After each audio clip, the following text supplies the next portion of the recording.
Halo mahasiswa-mahasiswi Indonesia. Jadi pada video kali ini aku mau sharing bagaimana cara mengatur waktu, prioritas dan juga diri sendiri supaya bisa menjadi mahasiswa produktif yang bisa lulus dalam kurun waktu 7 semester dan juga mendapatkan IPK dengan ujian.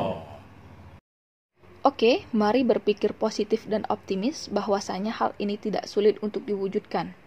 Karena yang aku sharing ini bukan merupakan teori belaka yang sulit untuk diterapkan, melainkan ini pure pengalaman pribadi aku. Karena alhamdulillah pada saat mahasiswa S1 kemarin, aku aktif berorganisasi baik itu tingkat prodi, fakultas, universitas, dan nasional.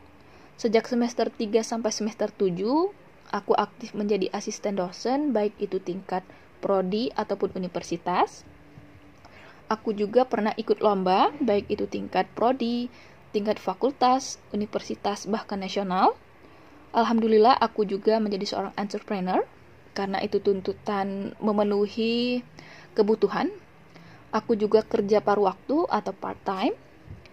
Aku juga sempat ikut exchange ke luar negeri, ke Jepang kemarin alhamdulillah. Dan alhamdulillahnya lagi, aku bisa lulus dalam kurun waktu 7 semester dan tetap mendapatkan IPK cum laude.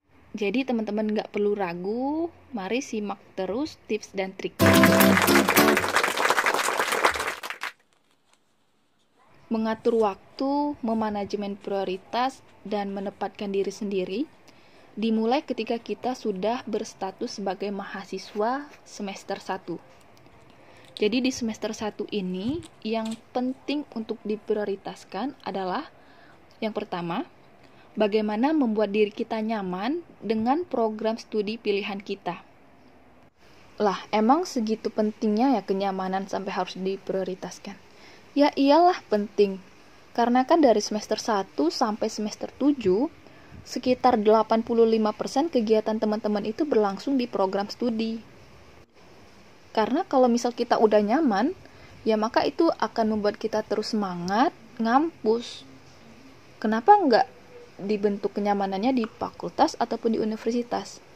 Ya karena tujuan utama kita kuliah adalah untuk menuntut ilmu kan, dan kita menuntut ilmu itu tepat di program studi kita.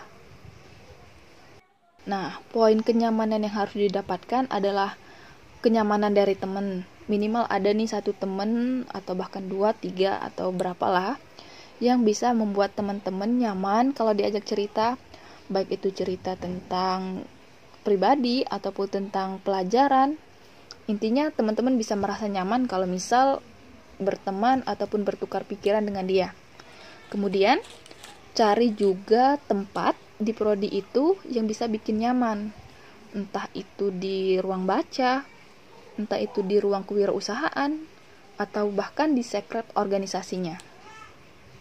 Next juga udah mulai tuh kenalin dosen-dosen yang ada di sana. Karena dosen di sana itu merupakan orang tua kita saat kita berada di lingkungan universitas. Dan juga tuh staf tata usaha, kenalin. Pokoknya semua orang yang di sana lah berusaha buat diri kita kenal dan nyaman dengan keadaan di sana.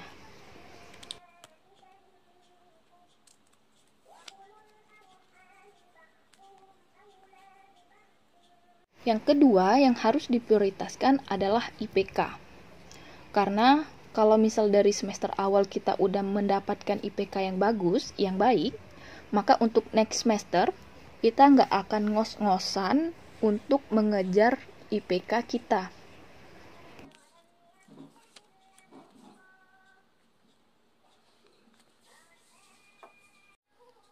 Next, yang ketiga, ikuti beberapa kegiatan ringan lainnya, seperti ikut seminar, karena seminar itu akan memperluas pengetahuan kita. Di samping itu juga, kita bisa melihat ataupun belajar bagaimana caranya berbicara di depan umum, melemparkan pertanyaan, dan juga menjawab pertanyaan. Karena hal itu akan berguna banget saat kita dapat tugas presentasi. Selain seminar, teman-teman juga bisa ikut kegiatan pelatihan, workshop, ataupun kuliah umum. Oh iya, kalau misal mau ikut lomba juga bisa kok. Kalau misal ada yang menyelenggarakan, coba aja ikut. Yang pasti harus pinter bagi waktu ya. Masuk ke semester 2. Jadi di semester 2 ini, aktivitas teman-teman usahakan lebih produktif daripada semester 1. Usahakan ada peningkatan deh. Yang tadinya belum ikut organisasi, di sini udah mulai daftar-daftar tuh mau ikut organisasi mana. Minimal organisasi tingkat prodi. Bukan minimal sih, wajib. Ya, karena organisasi itu bisa melatih pola pikir kita, bisa melatih memperbaiki emosional kita, melatih kita juga menyelesaikan konflik secara bersama-sama, lebih mengatur kita bagaimana bisa memanajemen waktu, dan juga tentunya kita bisa dapat pengalaman baru. Jangan lupa untuk berkontribusi semaksimal mungkin di organisasi tersebut. Ketika organisasi itu melaksanakan kegiatan, maka usahakan teman-teman bisa menjadi panitianya.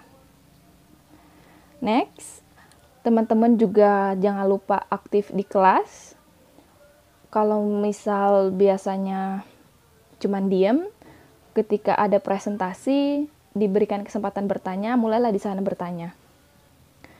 Percaya deh, kalau misal aktif di kelas, itu bakal mempermudah kita saat di semester akhir nanti.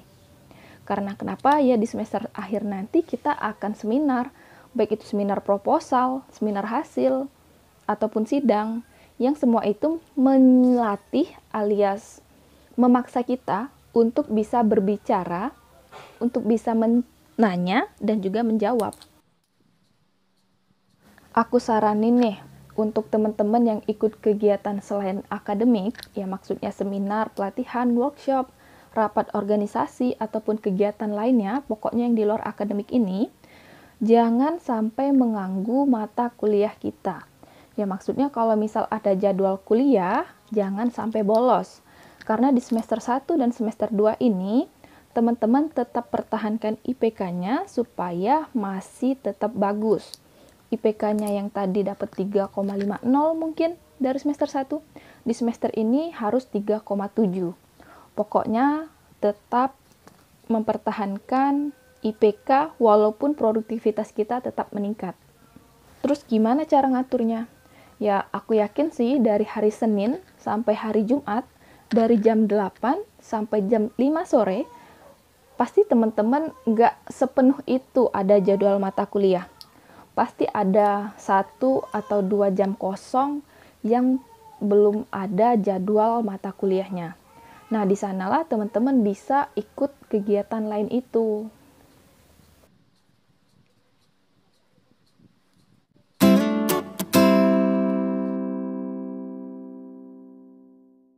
Masuk ke semester 3.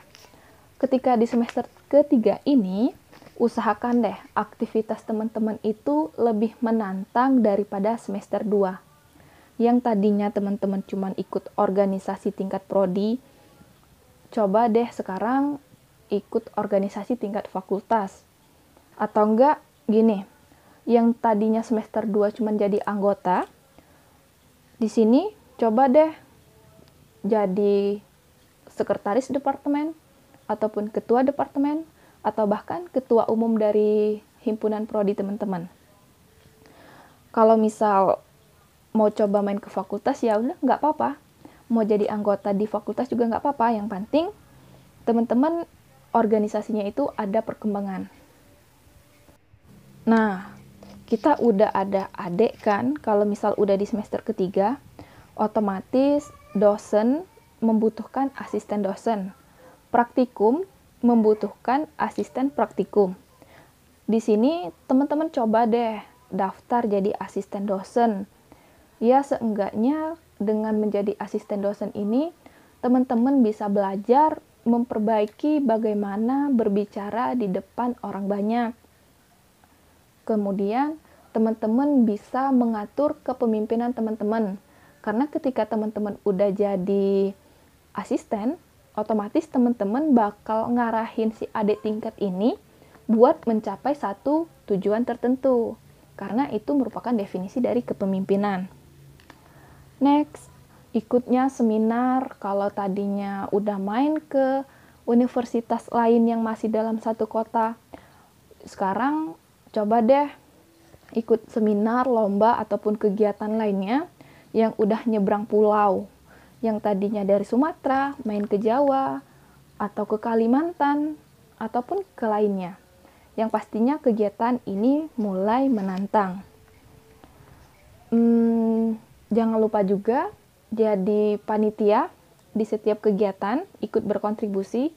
Percaya deh, kontribusi teman-teman itu meskipun gak dihargain dengan uang kayak kita kerja, tapi nilainya itu sangat berharga ketika teman-teman akan lulus dari kampus nanti.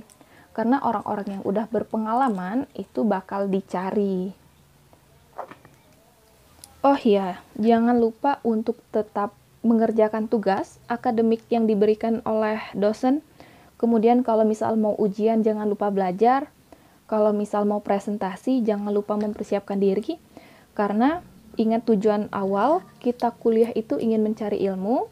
Dan ilmu itu biasanya lebih maksimal kita dapatkan ketika kita mencoba untuk maksimal mempelajarinya. Dan bonusnya itu adalah nilai. Nah, mudah-mudahan bonusnya ini bisa masih membuat teman-teman memiliki IPK yang baik. Untuk mengatur waktunya, biasanya di setiap universitas itu memberikan persentase minimal kehadiran. Kalau misal di kampus aku kemarin, minimal kehadirannya adalah 80%. Nah, 20%-nya itu bisa teman-teman gunakan untuk kegiatan yang memang benar-benar berkaitan dengan pengembangan kemampuan kita atau pengembangan kegiatan produktivitas kita. Next, masuk ke semester 4. Di semester 4 ini usahakan kegiatan makin produktif. Organisasi masih jalan, kontribusinya makin meningkat, jadi panitia semakin sering. Kemudian untuk kegiatan nasional, baik seminar ataupun perlombaan itu terus meningkat. Kenapa nih esai dan PKM wajib diikutin? Ya karena walaupun kita nggak punya basic dalam menulis, seenggaknya ini udah memaksa diri kita untuk berpikir, untuk menulis apa yang ada ataupun apa yang sudah kita pikirkan atas permasalahan-permasalahan yang terjadi. Karena kenapa? Ini bakal membantu untuk menyusun proposal penelitian saat semester akhir nanti. Percaya deh, kalau misal udah terbiasa mikir kayak gini, nanti waktu mau nulis proposal penelitian, teman-teman udah punya basicnya, udah punya dasarnya. Sehingga walaupun menemukan kesulitan, ya kesulitannya itu udah ada solusinya. Jadi, prioritas di semester 4 ini adalah lebih mengembangkan produktivitas diri kita. Kalau misal berkaca dari semester 1 alias dari kita maba, di semester 4 ini kita udah berapa kali lipat perkembangannya dari semester 1. Cara mengatur waktunya gimana? Masih sama kayak di semester 3 tadi. Manfaatkan jatah 20% kehadiran, manfaatkan waktu kosong saat nggak ada mata kuliah, kemudian manfaatkan juga hari Sabtu dan Minggu, dan untuk ngajarnya, aku manfaatkan ketika udah pulang ngampus. Biasanya aku selesai ngampus itu sekitar jam 4:30 sore karena jam 4-nya itu tutup praktikum. Habis itu pulang ngampus, pulang ke kosan, siap-siap, next langsung ngajar. Pernah juga beberapa kali aku ngambil jadwal ngajarnya alias aku bikin jadwal ngajarnya itu jadi malam.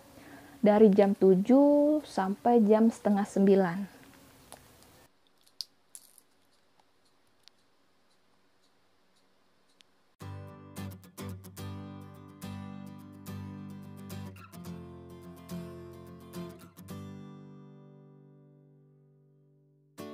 Oke, masuk ke semester 7, di mana semester ini merupakan semester yang kita nanti-nanti, yang kita harapkan untuk bisa lulus. Di semester 7 ini, yang jadi prioritas adalah penelitian kita atau tugas akhir kita. Jadi, kalau misal aku kemarin, saat udah masuk ke semester 7, aku stop organisasi, kemudian stop kerja alias ngajar private-nya aku berhenti, untuk kegiatan entrepreneur lainnya juga aku stop, tapi untuk seminar, kemudian untuk lomba, itu masih tetap aku laksanakan.